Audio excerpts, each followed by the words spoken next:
Nosso tema de hoje, então, dentro do programa Investigações sobre o Viver, é a preparação de Blavatsky como agente dos Mahatmas. Esse tema nos leva a lançar os olhos ao passado. Isso é necessário para compreendermos o presente, para compreendermos as motivações, compreendermos as intenções e, dessa forma, podermos preservar o imenso legado deixado por Blavatsky e, por trás de Blavatsky, os Mahatmas, e assim tirarmos mais luz para iluminar o presente. A nossa história é baseada na bibliografia da Sylvia Cranston, que é uma biografia, e nas cartas dos Mahatmas para Pessinit.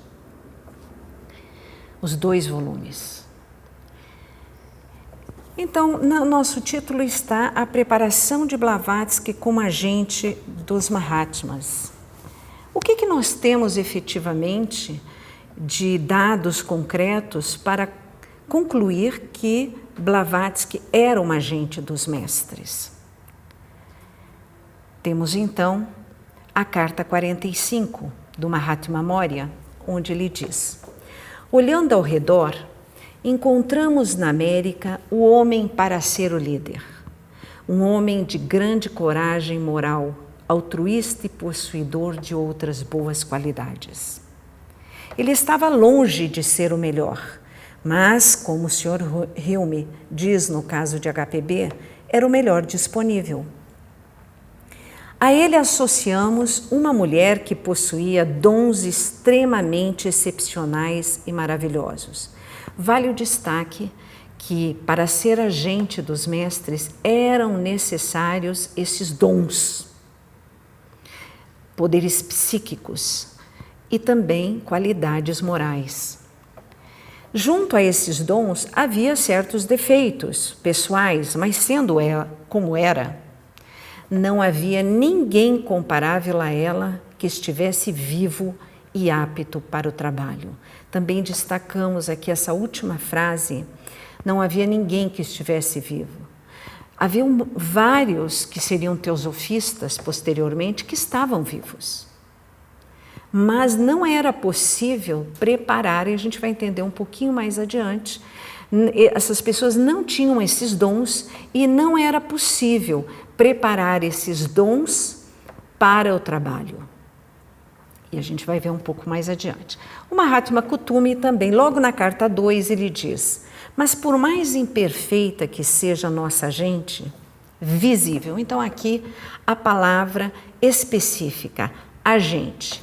Blavatsky era agente dos mestres. Imperfeita, claro, todos são, né? E frequentemente ela é imperfeita e insatisfatória ao extremo. Ela é o que há de melhor no momento atual. Não havia ninguém comparável a ela, já dizia na carta 45. E seus fenômenos têm assombrado e desconcertado algumas das mentes mais inteligentes da época atual durante quase meio século. Então, partindo daqui, nós vamos então começar essa ideia. Só fazendo uma pequena interrupção, Sylvia Cranston coloca uma matéria de um jornal americano que nos mostra esses poderes de Blavatsky. Acho que é importante deixar registrado essa questão. Então, na página 19 é o mesmo fato, que é uma matéria de um jornal. Na página 19 e na página 381. Na página 19 é bem sucinto, na página 381 há mais um detalhamento. Então, o que diz? O celebrado crítico arquitetônico e historiador cultural Lewis Mumford escreveu em sua coluna em The New Yorker, no dia 23 de maio de 1964, ou seja, bem recente, a respeito da misteriosa predição de HPB sobre a destruição completa de cidades por uma explosão nuclear. Vale destacar que naquela época não havia nenhum registro do que poderia ser a energia nuclear. O átomo, na época de Blavatsky, nem era divisível, né? E na página 381, um pouquinho mais detalhado, Lewis Mumford escreve: discutindo o sonho profético de Jung sobre a Primeira Guerra Mundial, Jung havia sonhado sobre isso. Esse sonho fantástico, quando visto retrospectivamente, pois foi logo confirmado pelos fatos, pode ser colocado na mesma categoria da visão da senhora Blavatsky, muito anterior e inclusive mais realista da destruição de cidades por explosões nucleares. Então ela era mais do que uma vidente, ela previa, mas não houve necessidade dentro do projeto dos Mahatmas de dar muita atenção para isso, porque o importante era o conhecimento das idades e não os poderes exatamente de Blavatsky. Essa visão é encontrada na história Visões Kármicas de HPB, Lúcifer, junho de 1888. Mas a nossa história realmente não começa com Blavatsky, ela é um pouco mais anterior. Ela começa com esse personagem, Tsongkhapa, que existiu entre 1357 e 1419. Ele foi o reformador do budismo no século XIV. Evidentemente que ele era um grande ser. E no volume 6 da Doutrina Secreta, nós vamos encontrar o elo que liga Tsongkhapa aos Mahatmas. Entre os mandamentos de Tsongkhapa, há um que ordena os arhats. Quem são os arhats? Os Mahatmas, os adeptos, os irmãos da luz, da hierarquia dos Himalaias e outras hierarquias. Então, os arhats a fazerem de século em século, em determinado período do ciclo, um esforço para esclarecer o mundo. Foi um dever de casa. Era necessário um esforço para esclarecer o mundo durante os séculos vindouros. Só que, até hoje, diz a doutrina, nenhuma dessas tentativas foi coroada de bom êxito.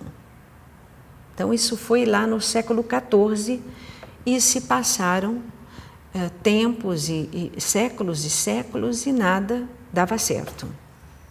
Quem são os arhats? Os Mahatmas, só para deixar registrado, só vou ler o que está em vermelho. Homens vivos, não espíritos, conhecimento e erudição imensos, santidade das suas vidas pessoais maior ainda, e desenvolveram faculdades superiores baseadas no conhecimento profundo das leis da natureza, conhecimento esse que nós vamos precisar de várias encarnações para obter, mas o destino deles é o mesmo destino nosso. Então vamos entrar numa cronologia. A cronologia nossa começa então com Tsongkhapa.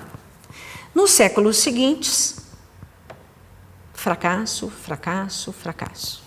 E quando chegou então, no século XIX, encontraram HPB. Como é que a gente sabe disso? Após um século de buscas infrutíferas, eles passaram mais de 100 anos procurando quem pudesse desempenhar esse papel. Não era um papel simples, não era a fundação de uma sociedade, uma fundação basicamente administrativa. Não se tratava de juntar pessoas para assinar um documento. A coisa era bem mais profunda. Então, após um século de buscas infrutíferas, nossos chefes tiveram de aproveitar a única oportunidade de enviar um corpo europeu ao solo europeu. Importante aqui destacar que esse corpo não podia ser da Ásia, precisava ser europeu, porque a mensagem seria para o Ocidente. Era o Ocidente que precisava efetivamente compreender aquele conhecimento, aquelas proposições que o Oriente de certa forma, já conhecia, não aprofundava, mas já conhecia. Outro destaque, nossos chefes. Não está no singular. Não era um chefe, eram nossos chefes. Ou seja, o Mahashohan é efetivamente o chefe dos adeptos, né, dos Mahatmas. Mas havia mais. Então, parecia ser efetivamente, o que demonstra uma simples frase da Carta 22 do Mestre Kutumi, parecia ser um projeto muito bem elaborado, muito bem planejado, e essa busca se efetivava em todos os locais. Agora, para quê? A fim de quê? A fim de servir de laço de união entre aquela terra e a nossa terra, para formar o laço de conexão necessário, o fio de transmissão. Isso aqui é muito importante. O que é o fio de transmissão? O que exatamente acontecia? Que laço era esse? Por que precisava dessa conexão? O que ela efetivamente significava? Nós vamos encontrar essa resposta detalhadamente neste livro aqui, que foi editado pela editora Teosófica, é do Geoffrey Barbock, H.P. Blavatsky, Tibete e o Kultu. Não vou me aprofundar, porque o nosso tema efetivamente não é esse. Mas a resposta está nessa palavra, Tulku.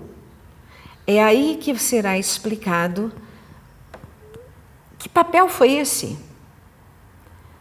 O que significava efetivamente esse fio de transmissão? Como nós hoje temos tecnologia do telefone, né? Telefone celular, nós podemos fazer um tipo de uma metáfora usando o celular.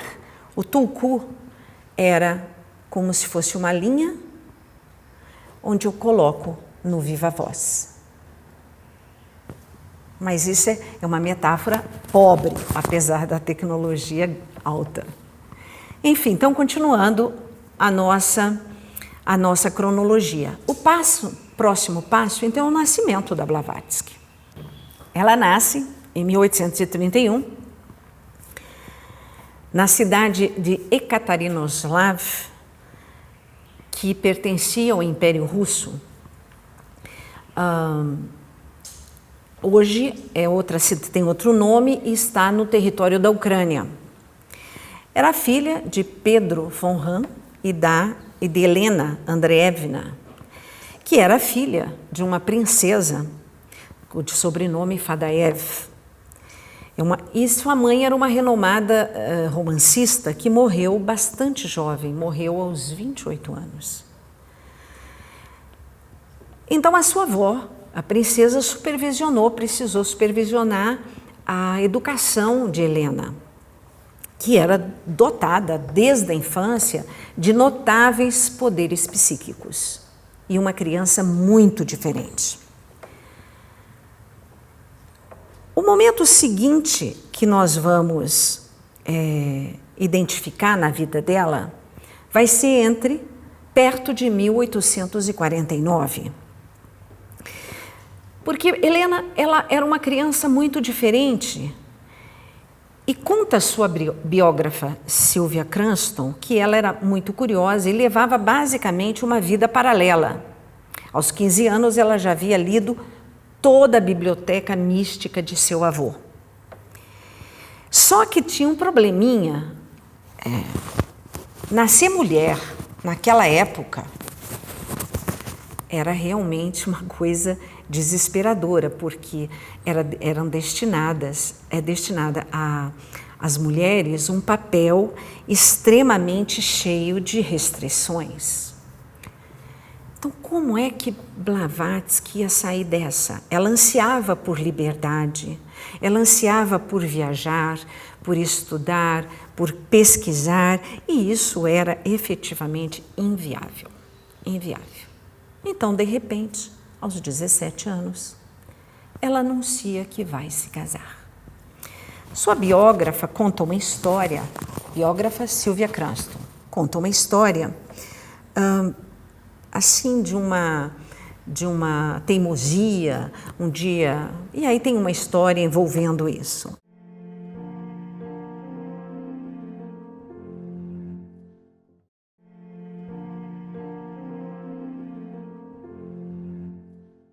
Entretanto, existe uma outra biógrafa.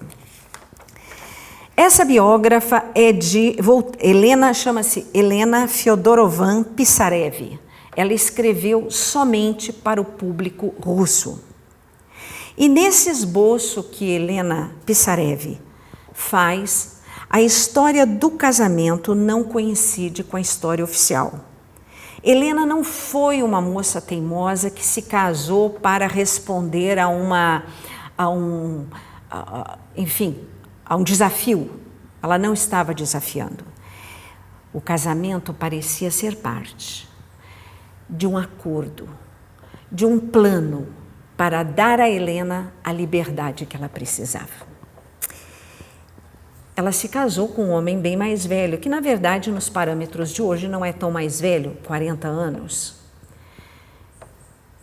E tudo indica que efetivamente foi um acordo, porque Nikifor Blavatsky foi amigo dela toda a vida, até mandava dinheiro para ela quando ela precisava, a apoiou em tudo e o casamento durou até o fim. E de uma forma ou de outra, sabendo disso ou não, provavelmente sabia, não sabemos se esse plano Helena sabia, mas o fato é que ela imortalizou o nome dele. Nós a conhecemos como Blavatsky. Então, obviamente, ela se casou e foi viajar. Viajou para a Turquia, Grécia, Egito, França. Então, nós temos aqui o registro do casamento, e aí de 49 a 50, ela vai perambular até chegar em Londres. E em 1851, HPB encontra o seu mestre. No Hyde Park, aqui uma foto de Blavatsky mais jovem.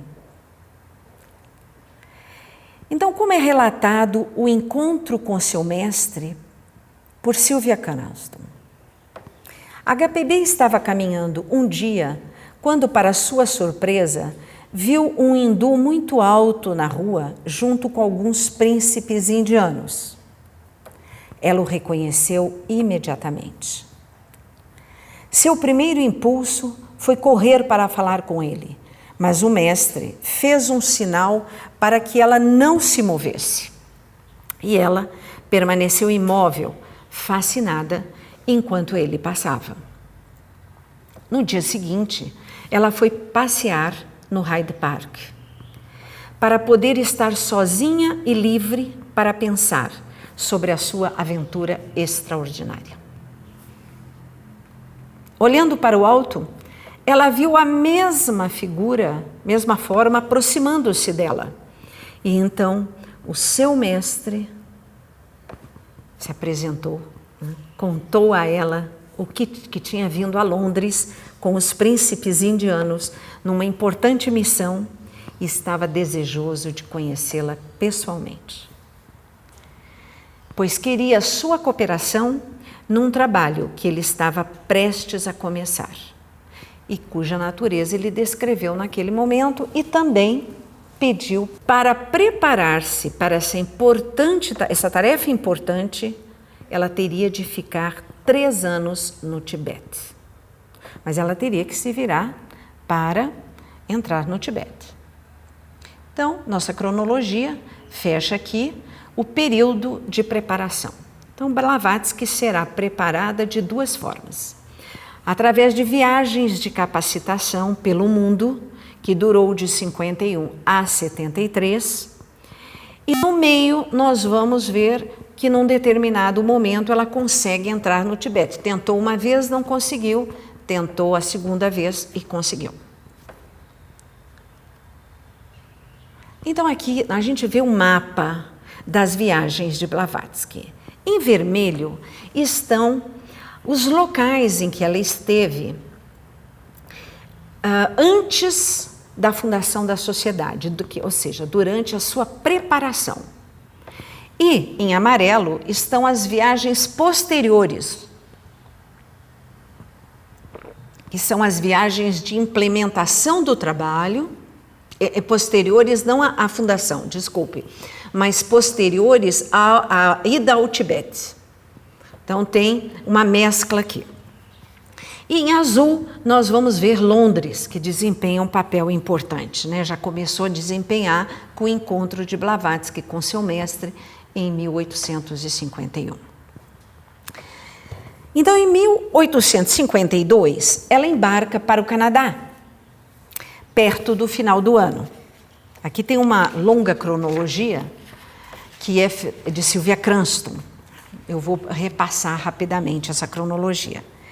Vai para o Canadá. De lá ela foi para New Orleans, México, América do Sul. Há registro de mais uma passagem pela América do Sul, mas como não há uma confirmação, pelo menos de uma bibliografia que eu tenha acessado, coloquei só uma. Da América do Sul ela vai para o Caribe e via outras localidades.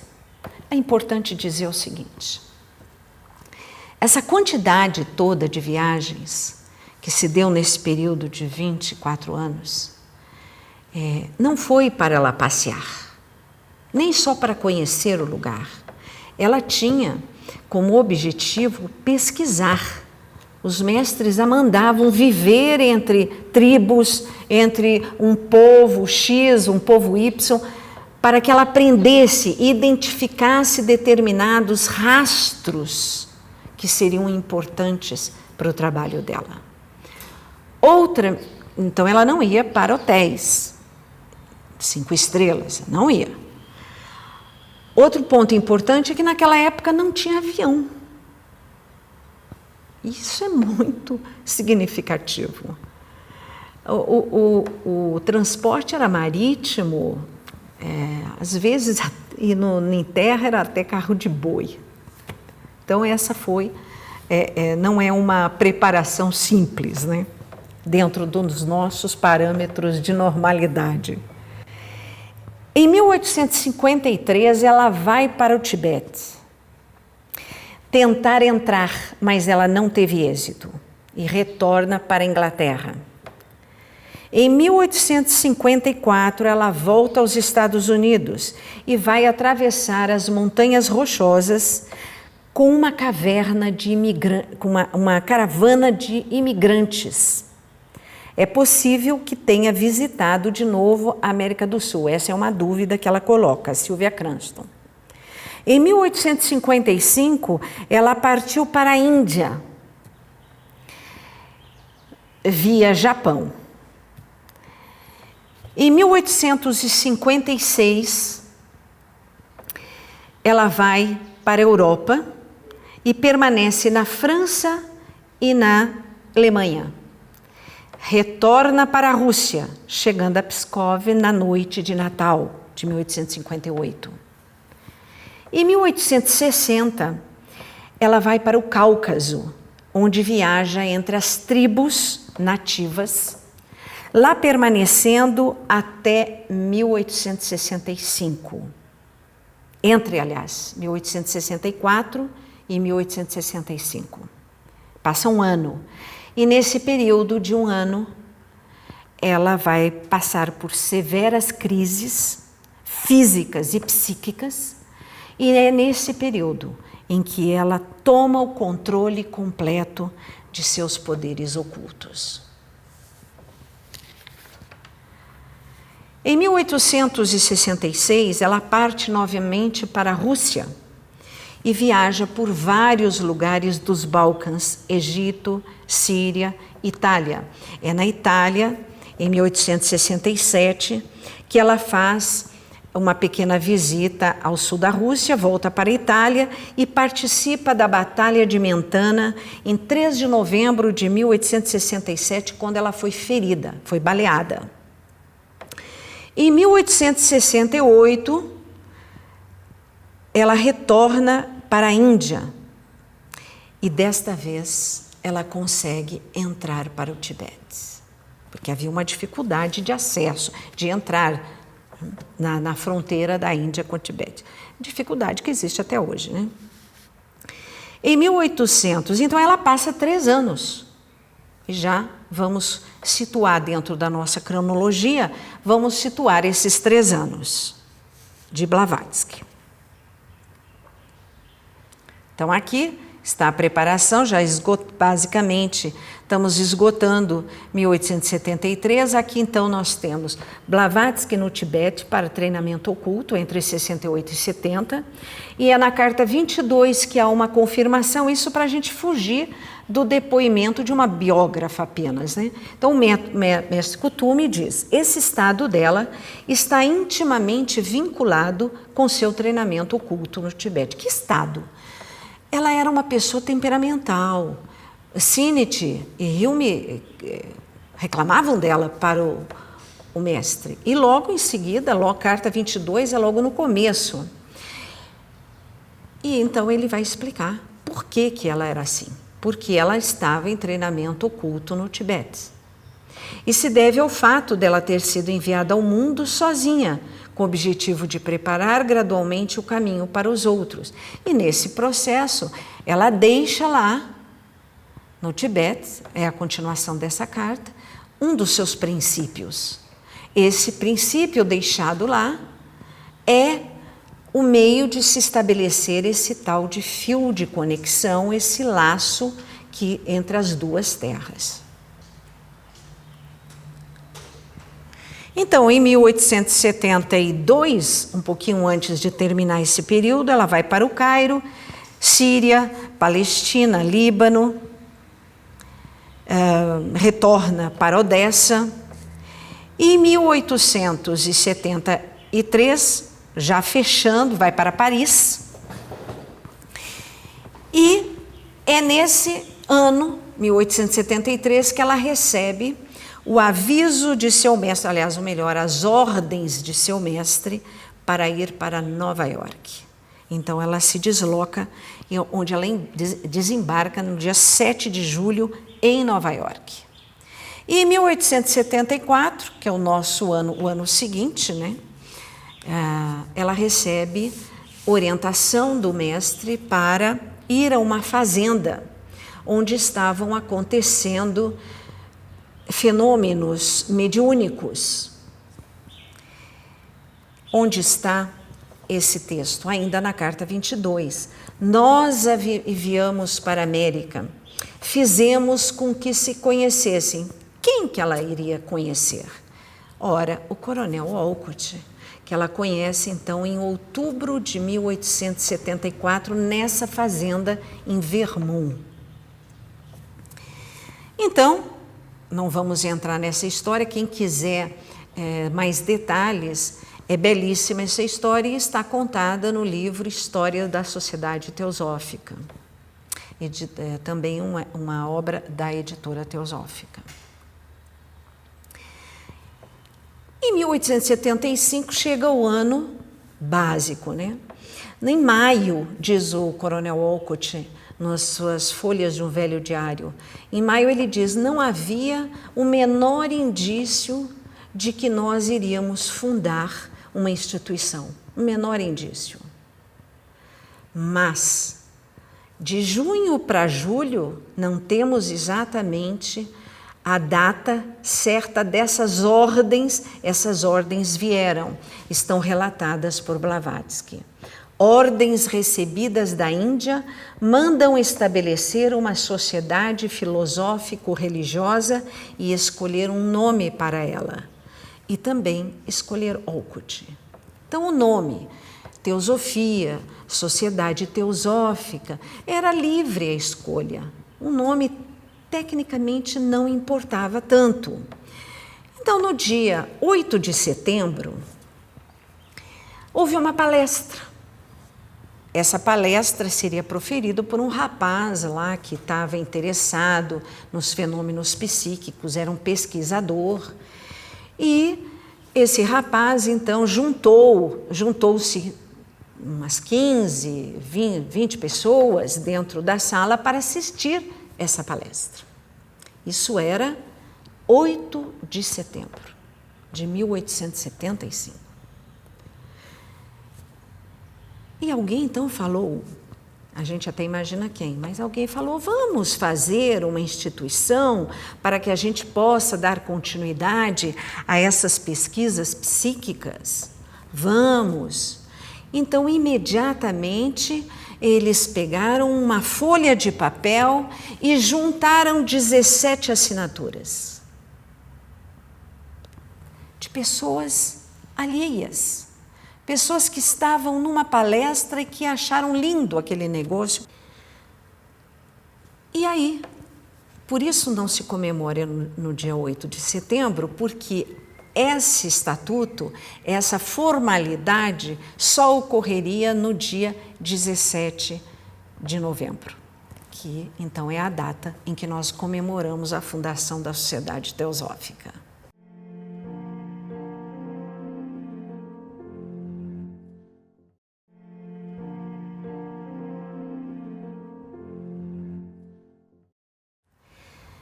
Observa como foi assim providencial e como 15 dessas pessoas, 14 dessas pessoas eram aleatórias. Apenas deixaram a sua assinatura naquela folha de presença. Mas uma dessas pessoas ficaria e seria muito importante. William Judge. Ele faria com Alcott e com Blavatsky aquele tripé que daria todas as condições para a sociedade, então, se desenvolver. No dia, agora a nossa próxima data. Uma coisa importante antes de entrarmos na próxima data é um testemunho do Judge que está citado na biografia da Blavatsky. Em Londres, certa vez, perguntei a ela que chances havia de atrair a população para a Sociedade Teosófica, tendo em vista a enorme desproporção entre o número de membros e os milhões de pessoas na Europa e na América que não sabiam e não queriam saber nada sobre ela. Recostada para trás em sua cadeira, onde estava sentada diante de sua escrivaninha, Blavatsky disse: se lembrarmos e avaliarmos aqueles dias de 1875 e os anos posteriores, quando não podíamos encontrar pessoas interessadas nas nossas ideias, e vemos agora a ampla influência das ideias teosóficas, com ou sem esse rótulo, a avaliação não é tão má assim.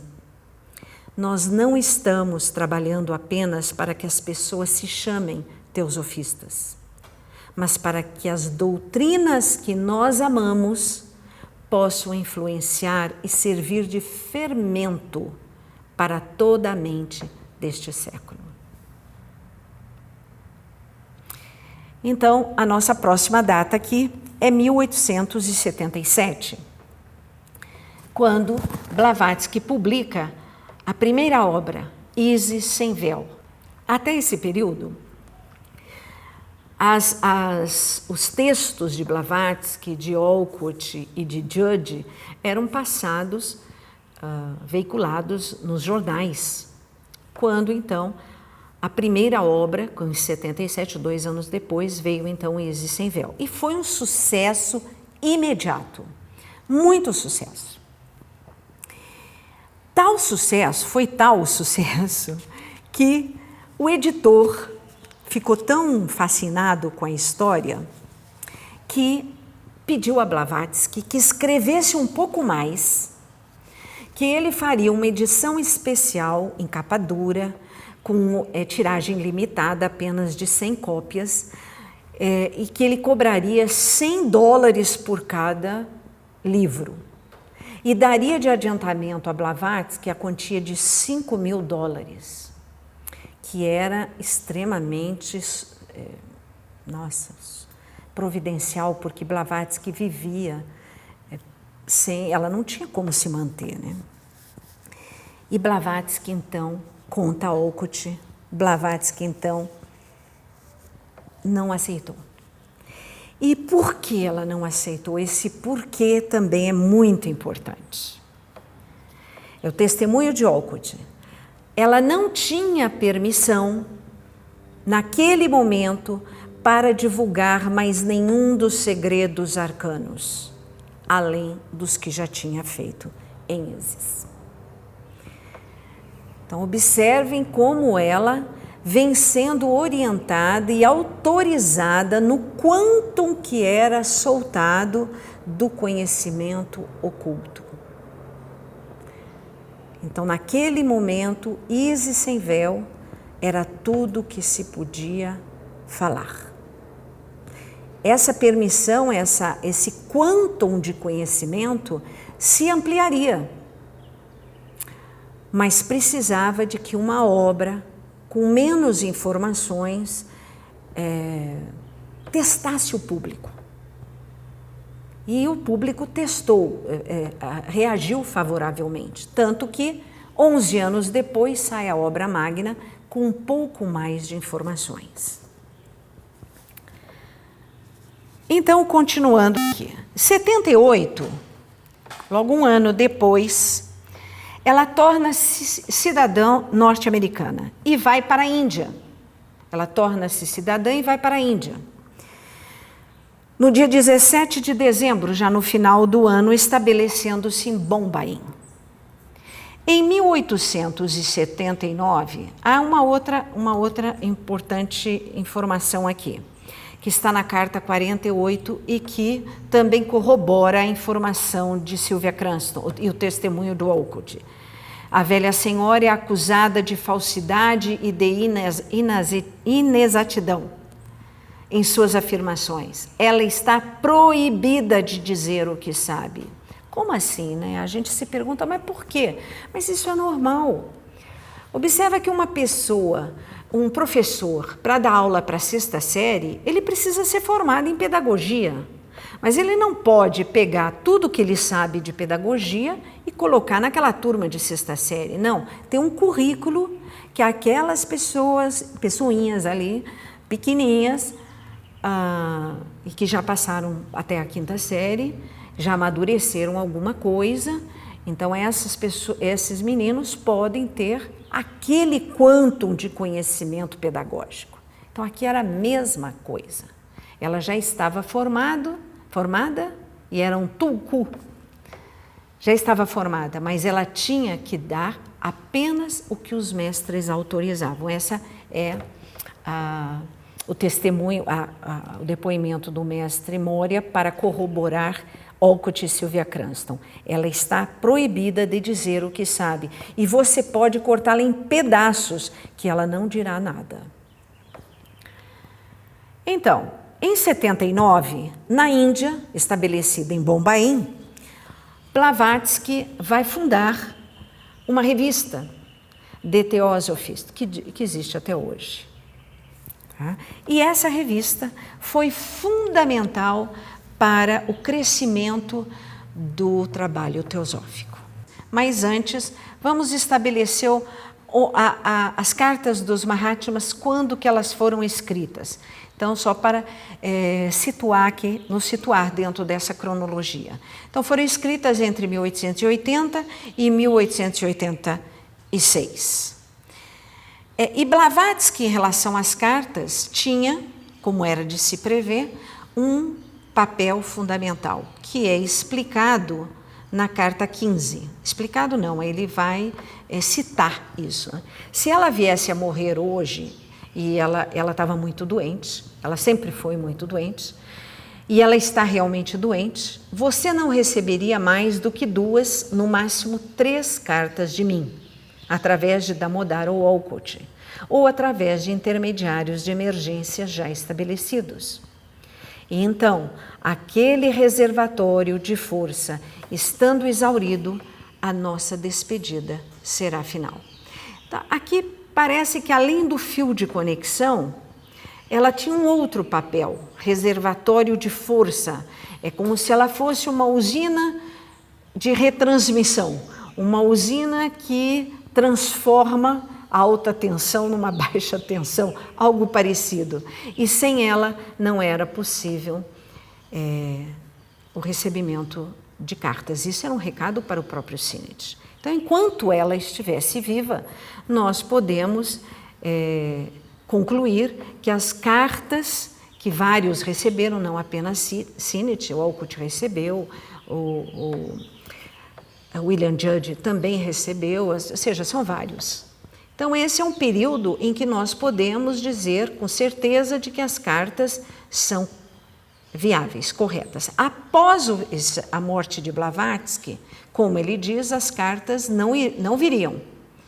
E, efetivamente, só veio uma, que é a carta de 1900. Então, as cartas dos Mahatmas para Sinnett, além de ter o papel fundamental de Blavatsky nela, nós temos um outro registro que é muito importante. Primeiramente, só para complementar as informações, as cartas existiram entre essas duas datas, 17 de outubro de 1888 a 17 de março de 1886, mais ou menos 5 anos. Entre Sinnett, que é esse senhor aqui, ele era editor do jornal inglês The Pioneer, e os Mahatmas, basicamente, eram dois os Mahatmas que conversavam com ele, que escreviam. Especificamente, o titular era o mestre Kuthumi. O suplente, vamos dizer assim, era o mestre Moria, que escrevia quando o mestre Kuthumi não podia. E quem foi? Isso estava programado, não estava programado? Foi uma iniciativa do mestre Kuthumi, como muitas vezes a gente pensa? Tem duas passagens que dizem que não. Na carta 46, o mestre Moria diz: isso certamente é o que acontecerá, né? Isso não importa o quê, quando Chauhan verificar que não houve progresso, já que foi ele quem fez com que Kuthumi tivesse contato com você. Então, aqui, aparentemente, no meio do planejamento, identificaram uma pessoa que poderia ser de grande auxílio para o movimento teosófico, que era o Sinnett. E essa explicação o mestre Kuthumi vai dar. Você não compreende que, se não fosse pelo seu intelecto extraordinário e pela ajuda a ser obtida graças a ele, então era essa ajuda que eles precisavam. Para quê? Para popularizar a teosofia, graças ao intelecto extraordinário de Sinnett. E o Chauhan, se não fosse isso, teria fechado há muito tempo qualquer porta de comunicação entre nós. Por que essa informação é importante? Essa informação é importante porque mostra que as cartas não foram para o Sinnett se desenvolver, para o Sinnett porque ele era uma pessoa especial, porque ele é para o desenvolvimento espiritual do Sinnett. Não, ele recebeu essas cartas para que, a partir do conhecimento que ele recebesse, ele escrevesse. Era mais um corpo europeu, não com os poderes de Blavatsky, não com os propósitos da Blavatsky, mas com um intelecto extraordinário e que, sendo jornalista, ele poderia utilizar. Voltando então ao nosso gráfico aqui de cronológico, nós vemos mais ou menos na mesma época as cartas de Blavatsky para Sinnett. O que acontecia? O mestre falava sobre um determinado assunto para o Sinnett e o Sinnett não entendia, o Sinnett queria mais explicações e o mestre não tinha tempo, então ele mandava Blavatsky, vai lá e explica para ele. E aí então ela escrevia sobre esses temas que o mestre pedia e provavelmente alguns outros. Então, essas cartas, felizmente, também estão sendo traduzidas e em breve estarão à disposição de nós todos. Então, chegamos a 1882, quando a Sociedade Teosófica é transferida, a sede, transferida de Nova York para a Índia. Mas lá nos Estados Unidos ficou uma pessoa importante, William Judd. William Judd continuaria com o trabalho lá. Enquanto isso, a sede é transferida para a Índia, onde tem muito sucesso nessa empreitada aqui. Em 1884, nós temos a ida de Blavatsky para Londres, depois de passar pela França. Ela muda-se para a Alemanha no outono, e aqui começa, então, a gestação da maior obra, da doutrina secreta. Em 1885, quase lá ao término das cartas, ela fica enferma, viaja para a Itália e vai deixar definitivamente a Índia. Depois de uma breve estada na Alemanha, onde ela está gestando, escrevendo e trabalhando na doutrina secreta, ela escreve uma grande parte da doutrina na Alemanha. Ela vai para a Bélgica, e da Bélgica ela vai para Londres, onde se fixa definitivamente em 1887, e onde lança a sua segunda revista, Lúcifer. Então haviam, nesse momento, há duas revistas, uma no Oriente e outra no Ocidente. Lúcifer. E aí, então, nós chegamos ao ano de 1888, com a Doutrina Secreta. Doutrina Secreta é uma obra que fala do átomo, que fala do átomo divisível quando não havia nenhum indício de que a física chegaria a esse ponto. E de lá para cá tem fascinado a muitos cientistas. Físicos e químicos, na época, eram convencidos de que o átomo era o último bloco da construção, mas, na verdade, e ela dizia que não. Falou da energia, que vem do átomo. E quando os antropólogos atribuíam ao homem 6.000 anos, uma antiguidade assim de várias centenas de milhares de anos, ela falava em milhões de anos. E hoje nós já sabemos que realmente são milhões de anos. Bem, em 1888 ela também funda a Escola Esotérica.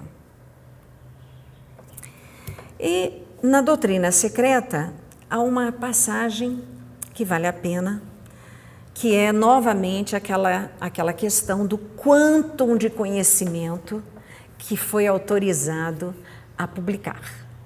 Então, diz a Blavatsky: menciono de propósito algumas verdades, pois o que ainda deve permanecer em silêncio não caberia em uma centena de volumes como este.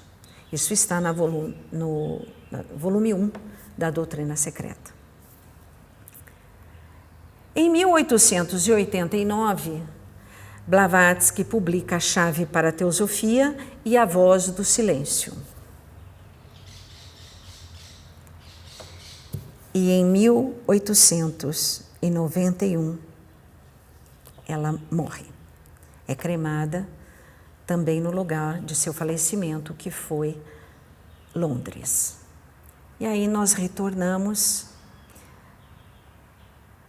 para entendermos a importância de Blavatsky.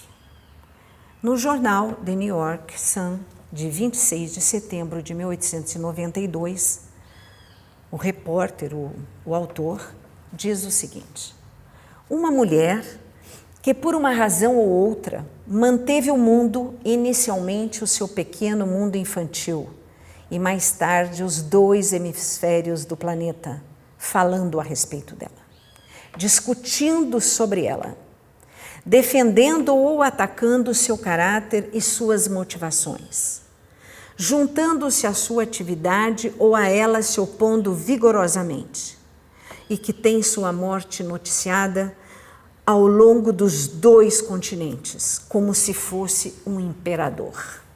Essa mulher deve ser uma pessoa realmente notável. E realmente, para nós, ela era notável. Fechamos aqui, então, o nosso mapa com a segunda bolinha azul. São 2 ciclos. O primeiro ciclo começa com o nascimento de Blavatsky e termina com sua morte. Mas há um ciclo dentro deste ciclo. E esse ciclo dentro deste ciclo começa em Londres e termina em Londres. Começa em Londres, quando ela encontrou seu mestre, em 1851. E termina em Londres com a sua morte em 1891. São as bolinhas azuis. Em 8 de maio.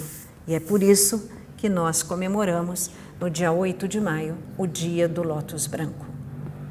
Muito obrigada.